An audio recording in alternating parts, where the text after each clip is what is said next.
Oh yeah, oh yeah, oh yeah. Good morning, good night, good evening, good afternoon, good whatever time it is where you are. Depending on your time zone, yeah, pick the time and good that one. Welcome to Dr. David Osambla's Humanitarian Chronicles. I am also Dreadlock Doc or Dreadlock Doctor on my social medias. So welcome back to this channel, to this podcast where I bring to you insights into the plight of humanitarians, the things they struggle with, the things that they go through, the things that they have to endure in their work or as they are performing their duties.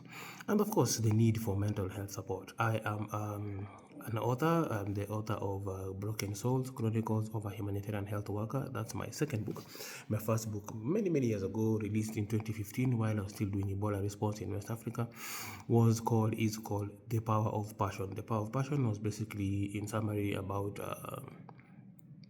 putting together your talents and your skills and your academic knowledge, all that kind of stuff into one thing, or at least in a way, using them together in a way that you are able to serve humanity. So as a medical doctor, I was combining my talents as a comedian and an actor to create and raise awareness on neonatal mortality, especially in relation to hypothermia at birth, and of course the need to have in theaters, in maternity wards, in delivery wards, and in uh, neonatal units. They need to have space heaters or room heaters to keep newborns warm, so that we reduce the risk of hypothermia and pneumonia in newborns, which of course has a very high mortality rate and of course has quite some serious morbidity rates and complications. So that's what I was doing in that period between around 2010, 2011 and 2015, 2016. So yeah, I kind of dropped it eventually, as I mentioned in a previous video, when I went for Ebola response and I wasn't able to manage it from that area all the way to Kenya remotely. So yeah, second book, Broken Souls, Chronicles of a Humanitarian Health Worker, is basically about, as I said, that's what the channel is all about. That book brings to light what it is that humanitarian workers go through across the board. Generally, I'm using my own experiences in the last 14 years, and that's why I keep saying I'm by no stretch the most experienced, the most knowledgeable, the most traumatized, so to speak. But yes, I kind of bring to light the things that I have experienced myself, bring to light some of the experiences of other humanitarians and even people who've been in those areas that I've worked in conflict areas, in areas with outbreak disasters. And yeah, so put that together, and it then basically tells us the need for mental health support. In conclusion, the need for mental health support, proactive mental health support.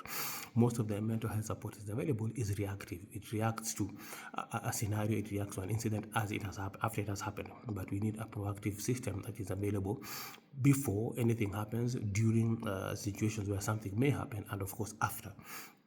Mission after situations have occurred, then we need that system to be able to cater for and support individuals or groups to cope with the incidences. So yeah, that's me. I am a medical doctor. I'm an international humanitarian. I've been a medical doctor for 22 years since I started work. I qualified in 2002 when I graduated from Kuban State Medical University in Russia, in Krasnodar, in Kuban State. I've also been an actor for not less than 20 years, not less than 20 years. I started acting in high school. Basically, I was acting, doing comedy mime, specifically while I was in primary school. I went to high school, joined the drama club, so I was acting there, and also I was in choir.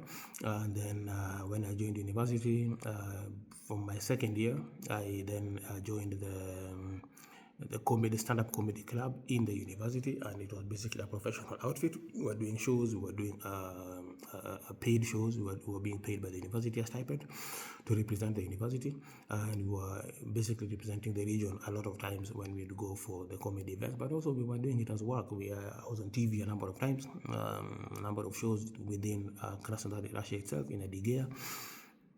So yeah, I basically went into professional acting, more so professional comedy, while I was still in university. For about 6 years I was doing that, came back, continued my acting career, then dropped medicine, did acting, went back to medicine, and then of course I was able to combine at some point all that together. So as I said, I'm also a published author, twice published.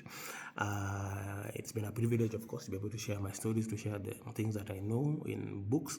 I'm hoping to do I already started on the third book, which is, I won't tell you what. I think I've mentioned some of the things, the ideas I have for it, but let's now keep it on the down low, so that we're able to bring it out as a good manuscript, so to speak, that you are able to enjoy, hopefully again, or even more than Broken Souls. I am also a mental health advocate. I've been advocating for mental health issues at least for 15 years that I can remember. I've been an advocate for people with disabilities for at least, let's say, 19 years of my 22 years of work as a medical doctor. What else do I do? Yeah, those are in a nutshell the things that I do. Medical doctor, humanitarian, TV actor, stand-up comedian, mental health advocate. At least those 5 are the main ones, and hopefully be able to put something else, get on a new hat, and be able to do some more, hopefully do more for the world, do more for humanity with everything that I'm able to do that I know. Talking of a new hat, the other day I bought a helmet, a motorcycle helmet. My nephew looked at it, saw it yesterday. I've had it for 3 days, but somehow he hasn't seen it. So he saw it yesterday when he walked into my room. I'm in his house anyway, so it's his room. So he walked into my room and he was checking for some stuff. Then he saw the helmet on the bed. He said, "Wait a minute." So he asked me in the evening, "Hey bro, what's going on?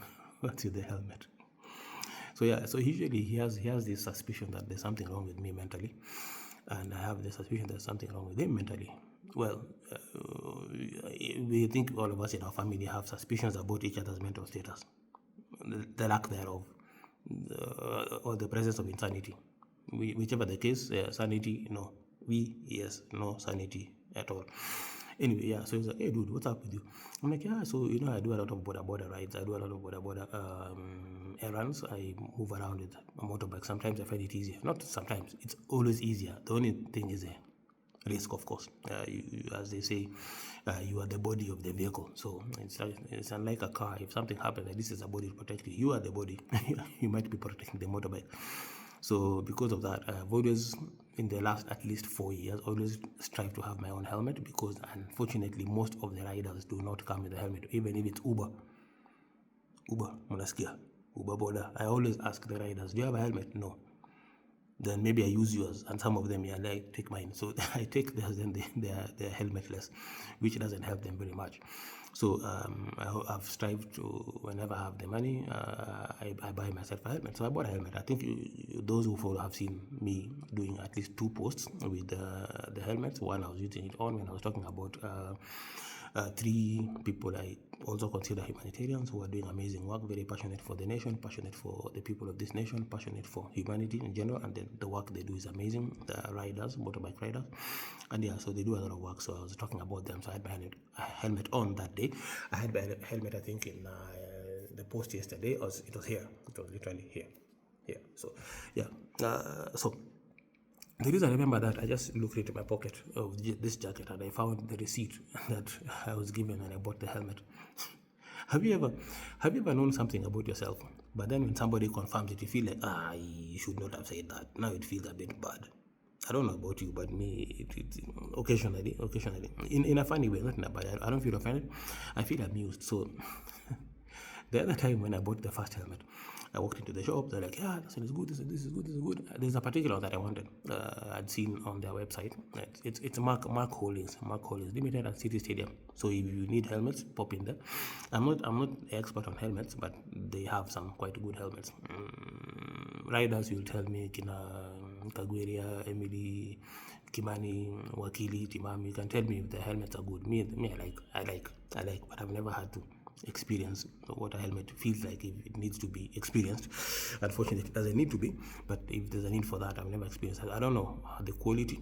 I don't know how to tell quality really that much, but they assured me they are good, and they told me about some other company and said that company is here and our company is here, so helmets are good. So it could be, I don't know, plastic, who knows, or cheap. I have no idea, but they told me it's good. They assured me it's good, so of course I have a receipt to confirm that I bought it. And if need be, I can go and say, hey, you people, but your helmet did me in or did me out. So first time I was there, got the helmet I got. A friend of mine benefited from it later when I was traveling a lot, and I wasn't around to use it, so I gave it to my friend Jose unajijua, mtu wangu wa madhabahu. Those who've read the book, you know, mtu wangu wa madhabahu is a friend of mine. I don't tell you the name of the friend so you don't go and target him or find him or laugh at him. Well, you can laugh at him, but yeah. But he knows himself. You know him. If you know him, yeah. If you know me, you know him. Yeah. So I walked in, looked for the helmets, saw the one that I had selected from their online photos. And then, so this guy like, itakutosha, this will fit you very well. Already had locks. They were a bit shorter, but that was about 2 years ago. I had locks, but they were shorter. Because like, itakutosha. So the one I really liked refused even to fit here. It was here and it was done. So I've always known that I have a big head. I've always known that. That was one of the things that I was bullied for in primary school, and some of the bullies would take advantage. They'd make me cry. I would wail. I hated that. I felt so. I think I've mentioned this in one of the previous very, very earlier posts. Or I haven't. Or at least it's in the book. I spoke about my insecurities. I was very, very insecure for a long time. Very long time. I was so insecure about so many things. So a lot of bullying happened, a lot of stuff happened in my mind. So I think that's also part of the trauma. Maybe I'm carrying something in the back of my mind. Right now I'm not. I am not insecure at all. Stuff has been happening, crap has been happening around, and I've managed to push through because I'm more secure with myself, more in touch with myself, more confident in myself, way more confident in myself. If I need to fight, I'll fight. Throw hands, throw legs, whatever it needs to be thrown, I'll throw. Yeah, no, not necessarily, but also yes, necessarily if needed. So that time we struggled. I'm like, this is what I like, but yes, I like the color, I like the design, but it wasn't fitting my head. So they told me the only one that can fit you is this one. It had orangish design, stripes, black with orangish. I'm like, it's not so bad. So I took that one because that's what could fit. The other helmets could not fit. They had a big ass head. So this time I went back. So the guy who served me is a guy called Victor. He's not there anymore. So I went back. I walked in. I think I got in a bit early. They didn't even open all the doors. So they're like, hey, who is this? People looking at me weird. They thought I was coming to look for a job or something. Because I mean, I was there almost among the very first people, the first employees, and I was also with them. So anyway, eventually they settled in, and so I looked at the helmets up there. I'm like, the one I saw the orange one was still there, but then I didn't want that one again. Not orange, but black with orange design and stuff like that, decals. So I didn't want that again. So I looked at the helmets. The one that I saw, the ones that were on display were not the ones I liked. There was one black one, the one I had. It was okay, but it wasn't my preferred choice. So I looked at there was a list of helmets with photos. I saw the one that I liked. I'm like, oh yeah, so the one called Hammer. I can't remember the other one. I can't remember what it was called. So I went to the window. I found this Indian guy. I think this is the owner of the place. I'm like, hey, so about him, nataka helmet. He's like, oh, nataka gani? I'm like, yeah. So I told him, so first of all, I think I need to measure my head because last time I tried a helmet, it took me quite some time to get a good one, make a decision because they were quite a problem to put on. So then I told him, yeah, can I get how? I told him, yeah. He said, no, there's one. There's one design. The one that you had last time probably would fit. I'm not sure if it's there. I said, I don't want that one. He said, okay, let me see if there's another one that I can give you. So he went and showed me the black one that I have. Now he said, that could fit. And I'm like, what about Hammer? He looked at me. I've never seen someone so shocked at how you look. He said, hey. Boss. Hapana. Hapana weza. No, hapana tosha wewe, hapana tosha. Oh, he didn't say that, but his Kiswahili is more Kenyan than Indian. He said, yeah, he said, hey, boss, no, hey, haina tosha. I'm like, bro, really? I mean, I know, you don't have to confirm, I know, I didn't ask you, I know my head is big. That's why I'm saying I have to measure. Anyway, so he went and brought a helmet. He brought two. There was one that one was quite good. I preferred the other one to it. I like the one that actually opens, the hybrid type that opens up, you can open it and stuff like that. So you can have an open face and then you can also close it. It has the two options. So both of them had that. The first one, the one I really liked more, Could not fit. It literally, again, same thing. It was just got stuck here. I'm like, it was I gave it back to him. He's like, hey, you gotta be black. So I took the black one. It fit. It's a bit snug. It's quite snug. It's, I don't know whether that's how it's supposed to be. But it's really, like when I put it on and I close the front part, I really feel it's not painful, but it's not the most comfortable. I don't know if it's the beards. No, it's not the beards either. They flatten. So anyway, so what my concern with this was how the guy reacted. He said, "Ay, hapana. Hazitatosha. How am I itatosha? Hiyo ingine haitatosha. Hizo kuna moja tu." So they brought the XL one. I'm like, "Is this the biggest?" He said, "Hey, this is the biggest we have in the shop." I'm like, bro, yeah, I know, but hey, he rubbed it in without me. I almost told him, hey, bana, usikwange hivyo maze, usikwange hivyo. Hey, unaongeza kwa trauma yangu. Mimi niko na trauma than triggers. Sasa unaongeza trauma triggers times 10. Leo tuko part 13. Today is part 13. Anyway, that was by the way. So talking of safety, I've had, I named them in the book near-death experiences. They're not necessarily near-death experiences, but the experiences that probably would have ended up fatally. You know what a near-death experience is? Basically a situation or a condition where one basically goes into a state of basically almost dead-ish, sometimes even pronounced dead, and allegedly they say they saw things, they had things, they experienced things, they had visions or whatever it is of heaven or hell or another world, and then they come back. Well, there have been studies that have shown many studies, and none of them have ever confirmed these people ever left their bodies. So they say they had an outer body experience, that they saw heaven, they saw their bodies, they saw the doctors working on them. It probably, there's a state in which when your body gets or your mind gets to it, starts to hallucinate. That was the conclusion from the near-death experiences and the outer body experiences that people were kind of explaining, because they've been able over time to induce similar kind of situations medically, in which somebody should be in a state where they leave their body because they kind of trapped without taking them out. So yeah, and yeah, every study that has been done, they've asked the people, they've placed things in particular locations in the room that the people did not know about. But then if they were out of their bodies, they would have seen. When they come back, they ask them, so what did you see? And they explain, did you see this? No. Did you see this? No. Did you experience what? No. What was happening at the time that they were allegedly in a near-death experience state, or in an outer body experience? They would have been in an outer body experience state. None of them, they said, yes, I was out of my body, I was floating over the room, I was seeing this, I was seeing you guys working on me. Dude, we never worked on you. We switched you off and we went out of the room. Look at the camera and look at what you're saying happened. Like, oh, yeah, so maybe it was, oh yeah, so I saw this and that, and yeah, I know where you placed everything. And I'm like, so what did we place? They can't remember what was placed. Where did you place it? They have no clue. So again, just showed that they never had an outer body experience. In whatever altered state of mind they were in, they assumed something was happening. They probably were hallucinating because of chemical reactions in the brain or whatever it is. And they assumed they were seeing things. They assumed they were floating over their own bodies. They assume, the same way you can dream and dream that you're seeing yourself. Stuff like that. So basically, that's what you have. So it's been proven time and again that doesn't happen. So these people who say they are out of their bodies and they went I don't know where, and they went to heaven, they went to hell, they went to another country, questionable. Sadly, yeah, some people have used those and taken advantage of those and taken advantage of people with those kind of stories to fleece them, or how those people have been used to fleece others. Nevertheless, so I just named it near-death experiences because they were quite shaking. They were scary. They were quite not the best experiences to have, and I would not wish them on anybody. I would not wish them to happen to me again. So what were those? I've talked about, of course, the Ukraine experiences with the bombs and the rockets and the missiles and stuff like that. I've talked about the Gaza experiences in previous episodes. I won't go into that. If you want to know more, you can watch the previous. I can't remember which episodes they were, but yeah, you can watch the episodes before.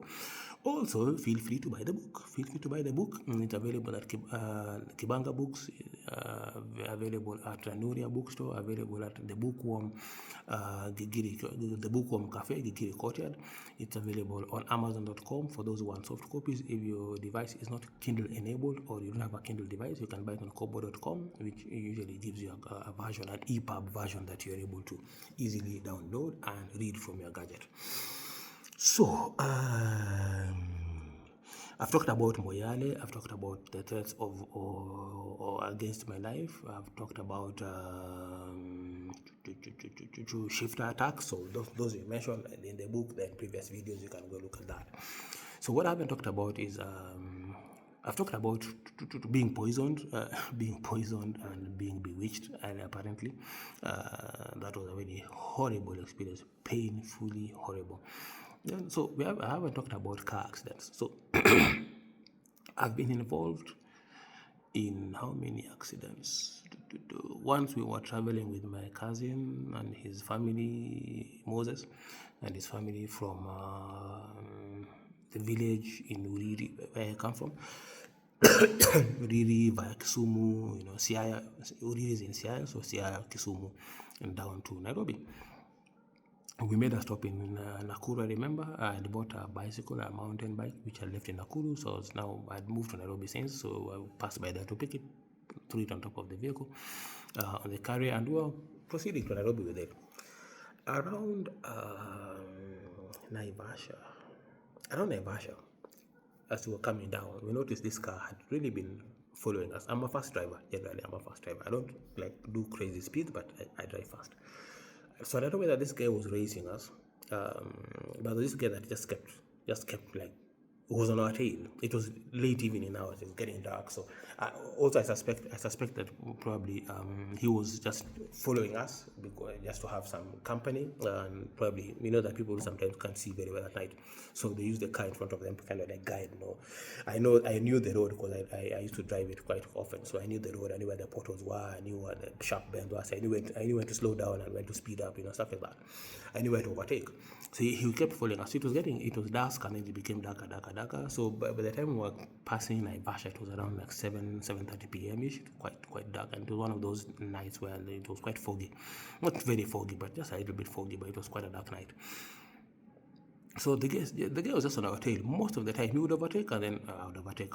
So we just kept. So we're like, cool, let's go together. He wasn't doing anything nefarious to us. At least he didn't look like he was doing anything bad. He never did anyway. So when we came to Lari, this is around like 8:39 p.m. ish. I don't remember the time. It was already now dark night.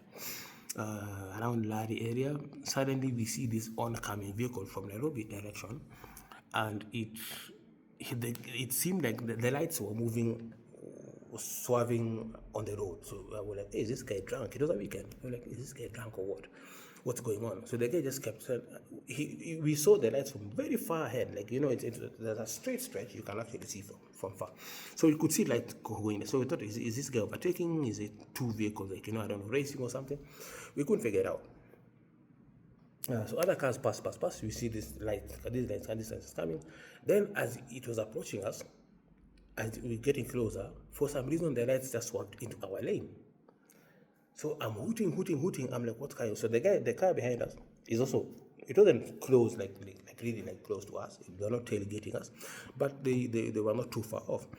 So this guy is coming. I put on my hazards. I've seen this car doing weird stuff, and I'm wondering what's going on. So I'm hooting, and my cousin said, hey, hoot at this guy. So I'm hooting and flashing.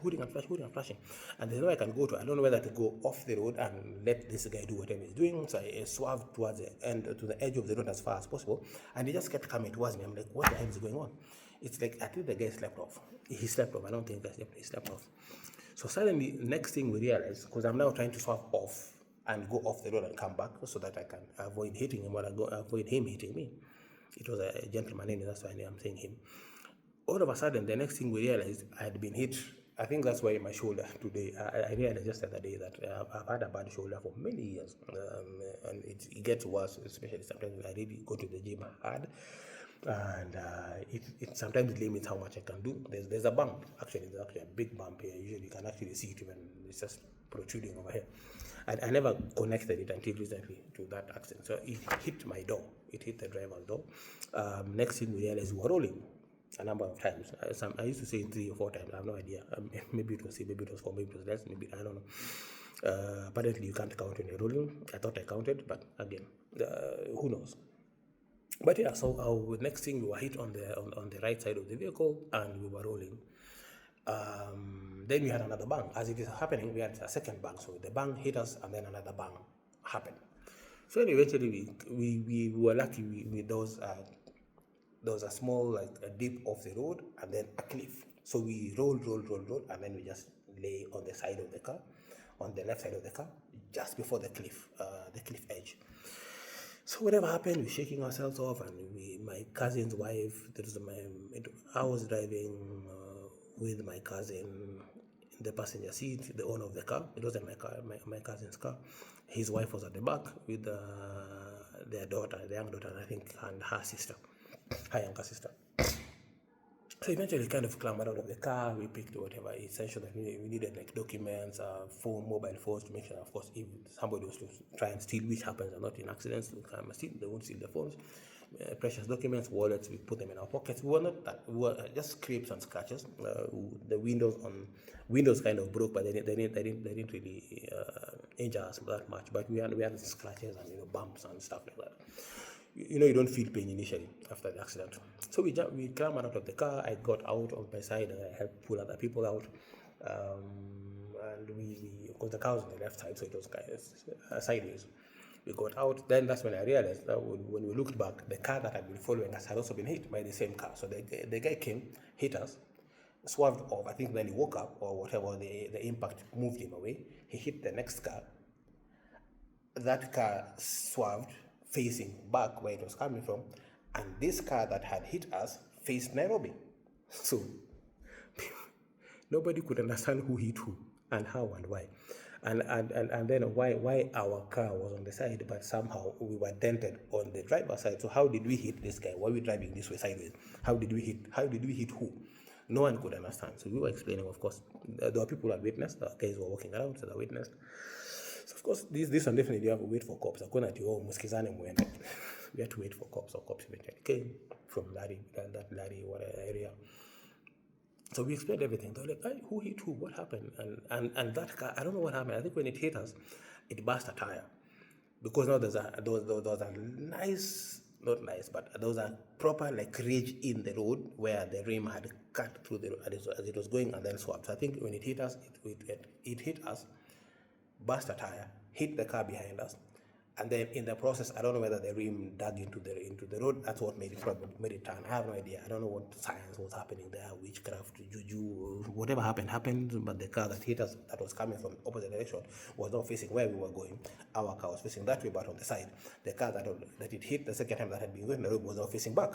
So the cops are thinking that the guy who was facing back was the one who hit everybody. We're like, no, this guy was behind us. We know him. We are buddies. We've been driving on the road, we've been tailgating each other. Okay, we didn't, not tailgating. But yeah, we've been following each other for quite a while, so we knew this guy was with us, kind of. This other guy came and hit. Then the guy got out of the car. He was like,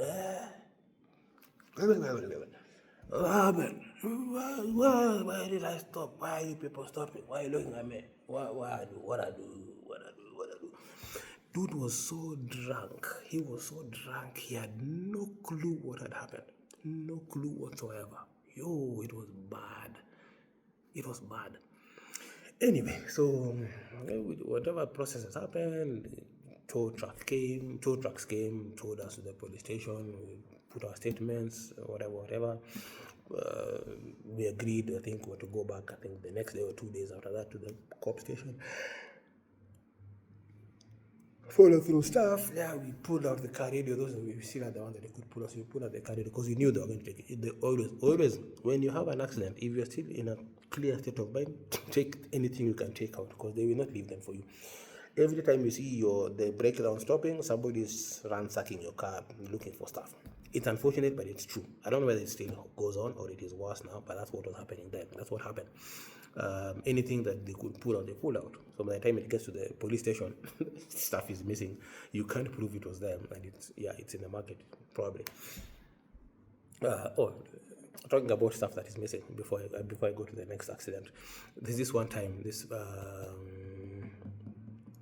a friend of ours was giving us a story about apparently his car that he'd parked in the CBD in Nairobi many years ago. And you know, this time the Toyota Corollas, street boys knew how to take the headlight. There's a bump on the side of the headlight, so there's a way you could hit it, and the clips come off, and you take the whole headlight and go with it. So his headlights were stolen in Nairobi. So he came out of his meeting. He's like, wait, what? I mean, why is my car looking weird? Looks like an alien. What? Something is. You don't synthesize information immediately. Hey, this car looks funny. See, this is my car. He checks it. This is my car. This is my number. But why is it looking? Damn, the guy is blind. There's holes in where the headlights used to be. So they were both stolen. Already we had begun many years ago, putting the number, engraving the number plate of the car on the lights, again because of theft, so that when you find it, you can say it's yours. You know it's yours. These guys went. There's a place in Nairobi where they used to go to. Was it Grogon or where? I can't remember. I think it was Grogon, where they used to go and sell. So this guy quickly, he's panicking. There were no mobile phones then, or if they were there, they were big, expensive ones. It was those days, Gen Z. There was a time there were no mobile phones. Then there was a time there were mobile phones that were too expensive, humongous and expensive, and you carry like a bag with a battery that was attached to the mobile phone. And then so there were days like that. We are historical. So the guy, of course, quickly figured out, talked to his people. They're like, yeah, you can go to this place and buy headlights, but for this car, you can find them. Usually, Grogon is a place where many times, they would take cars that are basically scrap and take them apart and then sell parts to those who needed them. So he went there and, you arrive with the car and the guy is like, headlight, Iko, we have them. So the guy went and bought headlights. He didn't check, but they were there. He was so happy. He found headlights that could fit his car, and then put them in, clip, made sure they're secured, blah, blah, blah. And he was like, cool, paid the money, went home. So he gets home, and I think he had mentioned, I don't know how he had come. Yeah, from the office he had called a landline home. So Gen Z, there's something called a landline. It was connected via a cable to the wall. Sure, we've come from far. So those who don't know, landline, Google landline. So he had called from the office, told his wife at home on the house phone, headlights are stolen. I was so lucky I found, and I'll be back home shortly. He gets home. I think his son was probably 10, 12 years old, so very bright, very observant. So the guy arrived, he's like, yeah, so okay, guys, come, mate. It was a crazy day, it was a bad day, someone stole my lights, and then I was able to quickly get there, and I just got the place by coincidence. I'm so happy, I'm thankful, grateful to God that, he helped me, and I was able to get to the place, and I found them, and they found me, and we found each other, and the lights were, I found headlights that just fit my car, exactly, the correct model of headlights, and they fit, and they strapped them in, and they secured them nicely. And his son is walking around looking at the car. He's like, hey, you those stolen, yes, and then you bought new ones, yes. Hey, are you sure, bro? He's like, yeah. I gave the story again. I read it. Then there are no receipts in the Grogon, so there's no receipt to prove that he bought. But he bought. Then he signs about, but see, these are our headlights. He's like, no, these are new. Wait, what did he say? They are our headlights. Let me say, how do you know? He's like, but that the number plate that is engraved is the same one that was already engraved before, and these are the headlights that dude looked. He bought his own headlights, and they were installed for him. And he was very happy that he was so lucky that God helped him find his headlights. He did find his headlights. He found them, but now he bought them back. So, why was I saying that? Because of the accident, we go and find your stuff is stolen, then they can send them back to you if you are quick enough. So the next accident took place on the way to Meru. We were in this bus, one of these, not matatu, it was a bus. Can't remember the company. Can't remember. It wasn't Imani. There used to be. Was it Imani? Imani was one that I stitched. I saved somebody's life, and they gave me free rides for almost a year because of that. one of their managers was stabbed, and then I sorted him out, and of course they were like, "Oh man, we will anything you ever need, anywhere you ever need to go, you don't have to pay." And I never paid for a long time. But that was a different. It wasn't Ken Silver either. I think no, it was Ken. No, it wasn't Ken Silver. Ken Silver has always been known to be the slowest but safest. If I'm not wrong, I don't know if there's something slower and safer than it is. Yeah. So took the bus. The bus left Nairobi, say around 5:30 p.m. to Meru. So it was going to be like a 4-hour ride, and then you get to the winding roads, Tarakaniti roads that are not generally roads after Embu towards Meru wind. Like they probably go around and they go like this and they go everywhere, and they just roads are all over, inside, outside, and everywhere. So you know how they wind. So if it's a bus, it's even much slower. So as we were going, this driver would blast music. First of all, it was very boring music, and secondly, it was loud, and thirdly, the speakers were bad. They were like, and he would blast. He would like, "Hey, Zima, punguza." He's like, "Niki Zima," and he told us, "Niki Zima, nitaangusha gari." He went out of the music, caused an accident. Well, like, stop saying that. You're saying bad things. You're going to jinx us. You're going to curse. The power of life and death is in the tongue. Yabadabadu. So we're like, no, don't say that. He's like, no, if I turn it off, and then he turned it off, and he was turn it on again and turn off, and he was just doing whatever he wanted. So we got to, I think it was Ngobo, and we went to the left into the town. Then we were now coming out of the town. And now people had complained. We wanted to sleep. We were tired. You've probably been working the whole day, and now you have to go back to Meru, or you've been having a trip. Sometimes I would make trips to and fro. So the people who would make trips to and fro would have to go and get stuff from Nairobi and then go back. Nairobi, of course, being the hub, a lot of things were still. Those were the days even before like Nakumatt had come to Meru. So Nairobi was where you go and get your like major shopping on things that you really could not find in Meru. In the supermarkets in Meru, so you'd go and like Nakumatt was still in Nairobi, was all in like Nairobi area and that region.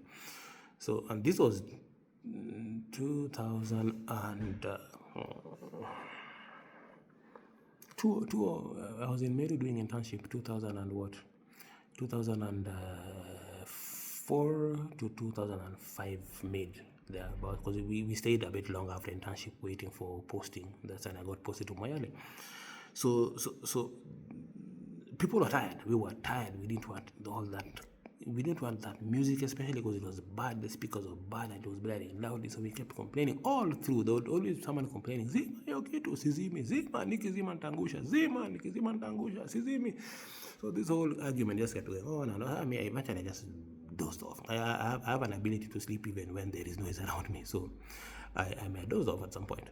So when we got to Nkobo, I woke up, drove into the town, dropped some people, picked like one or two stragglers who wanted to go to Meru town. And then we were driving out. We didn't even go far. We were still within the Nkobo area. We didn't get back to the highway. I don't know what happened. He either got pissed off or he fell asleep. I have no clue this time I was awake. I don't know what happened. So of course there's this thing that had been an argument when we had stopped, and people were like, "Metafadhali, we are almost there. Just let us have some peace. Give us like the next 20-30 minutes of just peace." And then as we were driving out, suddenly the car just began swerving. The bus began swerving, so it went left, and I think there's a cliff, so it went left, and then it came back to the right, and then it went left again. And the only thought I could have in my mind was, what is it called? Crash position. The way they tell you on the flights, if there's an incident coming up, the stewardess will tell you, like, put yourself in a position where you minimize, movement of your body and your neck going all over the place, probably breaking. It never happened to me on a flight, but I remember the safety advice, the safety instructions. So the bus goes left, then right, then left, and then it comes back and we call it an embankment, a wall, not a wall, but like, we were down the bridge or something, whatever. There was a wall on the side of soil. So I just went down, and then next thing, the bus just went and hit this wall, swerved off a bit, and just went on my side, boom, and we lay down on the side. I'm like, whatever. I can say it. I just want to say it now. I'm like, damn, bro, what the hell just happened? So people are screaming and there's everywhere. My bag was next to me. I just lay on it and I was holding it, grabbing it tight. So of course, Hula Baloo, chaos. This time there were mobile phones by 2 or 4, 2 or 5 mobile phones. Don't just say they made it in my ancestry. I've never seen a mobile phone. There were. I'm recording on one now. Anyway, so we eventually kind of managed to scramble out through the windows, whatever. People got out of the car, so we are insulting him and telling him all kinds of things and cursing him and his generations to past and generations to come for trying to kill us. He tried to kill us. People were injured. Of course, I did a quick scanning. There was nobody really badly, just scrapes and cuts. No major injuries, no fractures, nothing like that. So I'm like, yeah, it's cool. Kila mtu ako sawa. Mimi daktari. I was an intern. Mimi daktari. Of course, I'm a doctor. I'm qualified. Yeah, so I checked everything was okay, and then I'm like, okay, everything is good. So I called my friends in Meru, Dr. Ali, Dr. Cyrus, Dr. Jemo. I'm like, hey guys, things are thick here, but we just had an accident in Kobo. Bus tipped over, is lying on its side, and we were lying with it, and then we came out and left it lying there. I need to get to Mary, so you guys can pick me. I'm like, bro, wow, we are high. We've been drinking from that. Been drinking, I think, from 4 p.m. Shift ended early, so they just went inside. Yeah, this shift, we are shifting our minds into another location. So they'd been drinking, they couldn't drive. That car, they got us, like, yo, what do we do? So they helped me get a taxi guy. The taxi guy came and picked me, and they helped me pay. I didn't even have enough money to pay, so we got back there where they were. I went and joined them to drink so that I can celebrate being alive. Second incident. Third incident happened when we were going from Nairobi to Moyale. We had actually gone to pick a new Land Rover that had been procured by the government for the hospital, the Moyale hospital. I remember I told you, I think I mentioned, the hospital only had had 2 drivers. There was Maina, the late Maina, a wonderful, nice young man he was a mechanic before he got hired to the hospital. So this is the guy you would be on a trip with and you are comfortable. If anything ever happened to the car, he would fix it. Punctures, he would fix. Mechanical things, he would fix. Electrical things, he would fix. So just all round. So we were very safe with him. But I think he had gone on a trip to Wajir or something, and we needed to go to Nairobi to pick the car. So there was a gentleman called Hambule and myself. We're like, you know what? Let's go pick this car. We had meetings in Nairobi, so like, yeah, let's go to the meetings, and then we picked the car from the ministry. We were authorized to drive. I had a license, and of course, as I was the acting district medical officer of health when Dr. Mashari wasn't there. When he was back, I was basically his deputy. We were just the 2 medical officers in Moyale Hospital at that time, in Moyale district, in that whole area, basically. So we were serving Ethiopia and this side of the country all the way towards closer to Marsabit and closer to Wajir, anywhere that was, wherever. People would come to us from all kinds of places. So we were authorized to drive. So we went all the way to Nairobi. We got the authorization from Moyale, authorization from the Ministry of Health to take this car and drive it. So the 2 of us were going to alternate in driving. It had been raining heavily the way it always rains sometimes, so it had been raining some places. The flash floods had come and swept off part of the road. Anyway, going down, it was okay. We went by the district commissioner's vehicle. So you take advantage whenever a government vehicle going down. If you are going, you'll probably discuss with the boss, and then you're given a seat. Somehow you'd find a seat and you'd go. So we went using the DC's vehicle, and then coming back, we went and picked this Land Rover. It was nice, new, all that kind of stuff. Is it TD? Whatever, I can't remember. I can't remember I can't remember the name of the model. It's the older box model. Not old, but yeah, the older, that design. So we picked it, and then we picked some colleagues, and we were on the way back to Moyale. So of course, we were like, hey, bro, we need to be alert, we need to be awake, blah blah blah. So the usual, any reason to chew cut, jabba. So we passed by Isili, bought good stock of jabba that we knew would last us at least up to Isiolo, and then Isiolo would buy some more if we needed to. So cool, got our jabba. So we would drive alternating. We'd do like 2-3 hours each, as we were going all the way to Moyale. That was the plan. And Hambule told me, Ustilale, Doc, you are not sleeping. The guys at the back can sleep. You are not sleeping. If you sleep, I stop the car.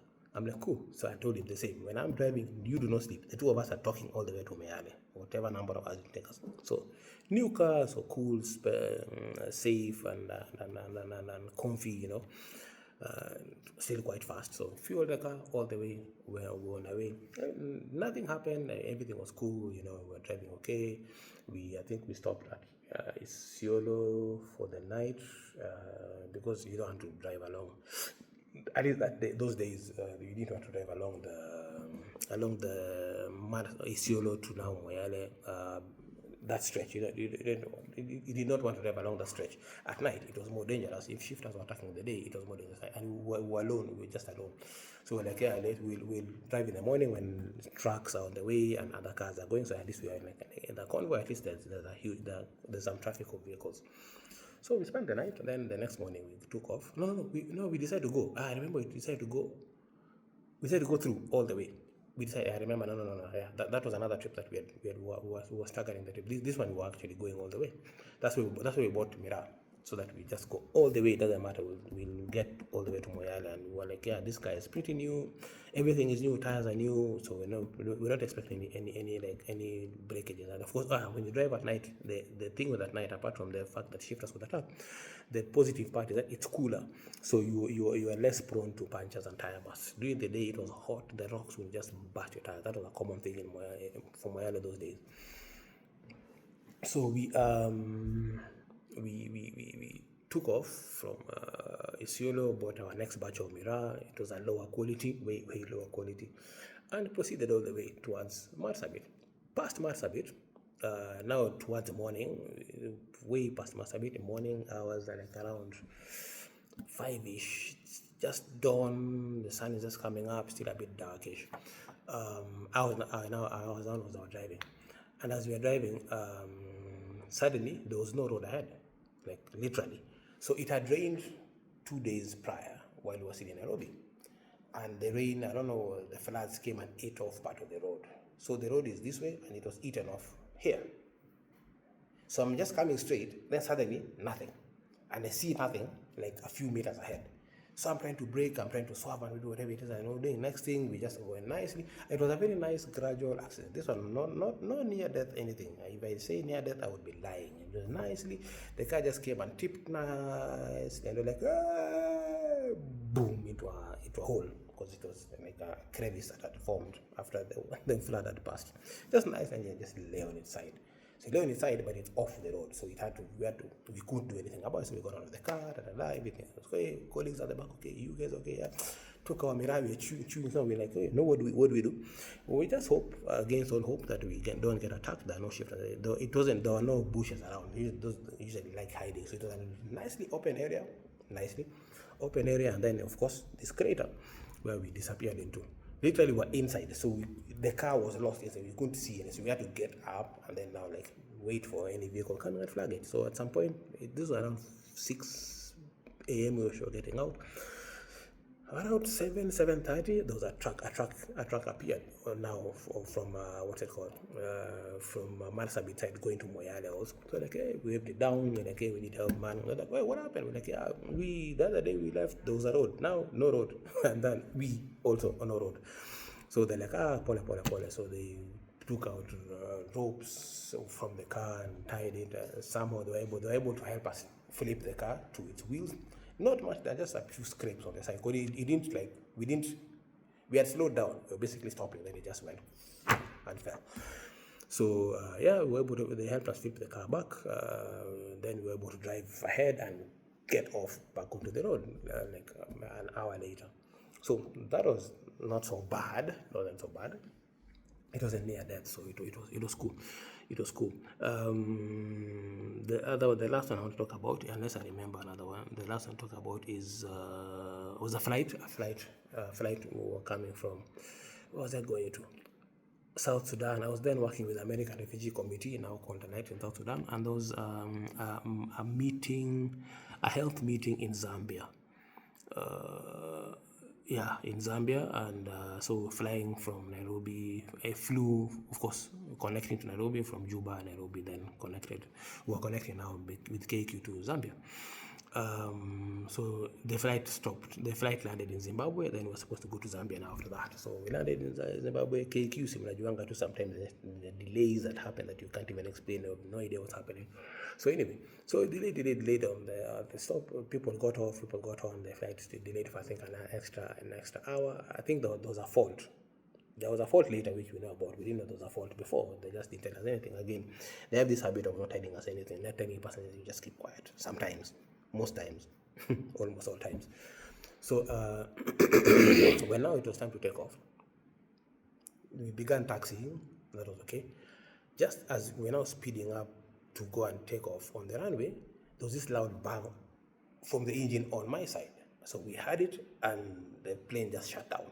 I think they turned off the engine. There was a huge bang. I think one of the engines got jacked up. So something blew loudly, and and then we began swerve. We were swerving. Of course, I went back. So the stewardesses and the staff were like, yeah, the crew were like, yeah, do take position, blah blah blah blah blah, safety, whatever crash position. So everybody's doing whatever they're doing, screaming, praying, shouting. I don't know why we shout as if God is hearing. Why are we shouting? But anyway, so we're shouting, screaming, whatever. Of course, it's panic. It's panic because we've seen and heard about accidents, plane disasters, even when they're just on the runway. So they've been bad. So then that happened, and then they got us out of the plane. Somehow we got off the plane and told us, okay, go to the terminal. We're very sorry about this. There's a fault with the engine. We can't proceed. We're trying to figure out how to get on the plane to take you guys. Of course, 4 hours, they were figuring out another plane. Of course, nothing came. Which was like, you know what, guys, we're so sorry. The other plane will come later in the morning. There was supposed to be a flight, I think, after us coming in. So the idea was that they would put some of the passengers, if not all of us could fit in that flight, then proceed. Nothing. So they had to summon, I guess, another plane from Nairobi. So we were booked into a hotel for the night. So we went to the hotel. We got to the hotel, like, I think 3 a.m., 4 a.m., and the next flight was like 8, 9. So anyway, slept a bit, had breakfast, then we were taken back by bus to the airport, and we proceeded to Zambia. The rest of the flight was uneventful, so it was cool. So those have been my near-death experiences, quote-unquote near-death experiences. I talked about malaria already, so that is no longer the case. I talked about the poisoning in a few videos back. So those are the things that I remember today when I saw my receipt in terms of safety, or what I've gone through. But again, yeah, so those things cause trauma. Any such event, any such incident causes trauma. That trauma remains with you unless it is dealt with. I've been honest with you, I've never dealt with mine. You are still my counselors. I am still your counselee. Yeah, so I've never dealt with some of those things. Again, if I told you this shoulder has been, I just remember that it possibly could have been from that accident. I've always had severe pain sometimes on my right side. It could be that. I don't know. Maybe I'm just also old. 20 years old plus 31 years of experience. So the 31 is in my knees, probably. Yeah. So yeah, that's it. That's it for the day. Take care. Be careful. If you do border, if you have a helmet, please use a helmet. Don't be like those guys who are riding border. They're holding the helmet on their arm, hanging like a handbag. That's not what it's supposed to do. It's not supposed to protect your elbows and your wrists. It's supposed to protect your head, because when you hit that, you're done. Yeah, so have a wonderful day. Today is a short one. It's under 1 hour. Have an eventful day ahead. I need to mention to you, the Kenya Museum. At the Kenya Museum, there will be a book fair. I'll say that book fair. It's a book fair on the 21st of March. I will be there. I was lucky to apply and get approved for that as a new author. So there will be a book fair there. People bring in their books, and of course the priority was given to authors themselves to come and sell their books or talk about their books, at least market their books. So I'll be there on the 21st. Hopefully, I'm traveling soon. Out for a bit, but I hope to be back by 20th, so that I'm 21st, I'm ready, and I'm at the place itself, so that I'm able to display my book. So please come over. I'll be putting the posters on all my socials. You have it. Don't have socials, but they all decided to do the thing that my mother did, but at least not at least, but they were civil about it. They didn't just lay and sleep in the middle of a sentence. Theirs was different. I don't know. I wasn't there. Anyway, so I'll put them on my social media platform. It will be on YouTube. I'll make sure that you get to see it from today. I hope I'll remember. Actually, just after this, as this one is uploading, I will put that poster up, so you'll be able to see my name. I think number 4. I didn't even realize when the poster was sent on the group. I didn't even realize my name was on it until yesterday when I was like, "Can I share the poster?" Wait, oh, my name was on it. Yeah, I'm there. Anyway, yeah. So you'll be seeing me there on the 21st. Please karibu sana to the Kenya Museum on 21st. I don't know what time it's going to be. We'll look at the posters. Please follow, please share, and of course, as you on this channel, if you haven't yet followed, follow. If you haven't like this one, at least again. If you haven't subscribed, please subscribe. It helps with the algorithm. It helps to move the information up, so that more people get to know what it is that we are doing, we are discussing, and invite people to come and watch, invite people to come and see what it is that we do, what I do, that we do as you, the counselor, and me, the patient, client, cycle. Thank you so much for being here. Once more, Broken Souls Chronicles of a Humanitarian Health Worker is in the Bookworm, Gigiri Courtyard, Kibanga Books, Nuria Bookstore, on Amazon.com and on Kobo.com. Hopefully, when we expand to other places, we'll be able to show that. Tonight, Saturday 7th? Tonight is Saturday 7th. This evening from 7 p.m. there is a wonderful show called Ladies Aloud, in honor of Women's Day, Women's Month. Only female comedians on the stage, but yeah, it will be amazing. Female comedians, but not necessarily female jokes. So please come with your significant other, come with your friends. I'm carrying my family members to go and watch and laugh. Come support our comedians. We have Shiro Mwangi there, we have Tusila, we have Kangai. I think there's someone. There was a South African lady. I don't know if she's still on the slot. But yeah, so come and watch, come and enjoy. So today is going to be paid. It's at Wasp and Sprout in Loresho. 7 p.m. it starts, so we usually start quite promptly. Then remember, every Wednesday we are at Two Grapes Wine and Friends in Kilimani on Padmore Road for the open mic. Free entry, free laughter, free food, free drinks. You can buy us drinks and food if you want. We're happy to indulge that. Yeah, so karibuni sana, please have fun. I will not be there this Wednesday, and I'll not be there the other Wednesday. So 2 Wednesdays I'll be missing. So yeah, if you come, don't worry, kuja, you're not coming for me. Wenye mmekuja for me, amko wengi. So mseme ati sasa tuko na daktari akukua. Kujeni. Yeah, come and support, come hear the fresh, newly released jokes, and also come listen to the fresh, newly unleashed comedians. We have new people who have never been on stage, and they always pop up. We always have at least 2-3 people who've never been on stage before, or people who've never been on the Kenyan stage. So please, pop in, come and have fun with us, come and enjoy, and we'll see you soon. Take care. Have a wonderful weekend. Bye-bye.